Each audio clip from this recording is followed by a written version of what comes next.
আসসালামু আলাইকুম সুপ্রিয় জাতীয় বিশ্ববিদ্যালয়ের অনার্স চতুর্থ বর্ষের ইংরেজি বিভাগের শিক্ষার্থীগণ, আপনাদের পরবর্তী পরীক্ষা অনুষ্ঠিত হবে 23 মে 2024।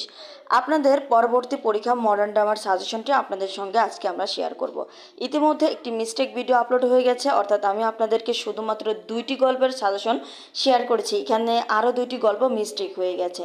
তাই অবশ্যই আপনারা যারা পূর্বের ভিডিওটি দেখেছেন তারা সেই ভিডিওটি ফলো না করে শুধুমাত্র এই ভিডিওটি ফলো করবেন। এখানে 4টি গল্পে কিন্তু সাজেশন দেওয়া রয়েছে, তাই আপনাদেরকে বলবো এখান থেকে আপনারা এটি ফলো করবেন। তো আমি যেগুলো আপনাদেরকে স্টার চিহ্ন দিয়ে দাগিয়ে দিয়েছি সেগুলো অবশ্যই একটু বেশি বেশি পড়বেন। কেন বেশি বেশি পড়বেন তার ব্যাখ্যা কিন্তু আমি প্রায় সবসময় দিয়ে দিই। যে একটি প্রশ্ন আপনি কমন পেয়েছেন কিন্তু লিখতে গিয়ে ইনফরমেশন ভুলে গেছেন, আপনি থেমে গিয়েছেন লিখতে লিখতে, তো সেক্ষেত্রে কিন্তু আপনি ভালো নম্বর পাবেন না। তাই আপনাদেরকে বলবো যে প্রশ্নগুলো একটু আসার সম্ভাবনা বেশি রয়েছে সেই প্রশ্নগুলো বারবার পড়ুন, 5 থেকে 7 বার রিভিশন দেন, দেখেন যে সেই পরীক্ষার হলে গিয়ে কিন্তু আপনাকে আর ওই থেমে যেতে হবে না। তো তখন কিন্তু আপনি একটি ভালো নম্বর তুলতে পারবেন। আজকের ভিডিওটি এ পর্যন্তই। ধন্যবাদ সবাইকে।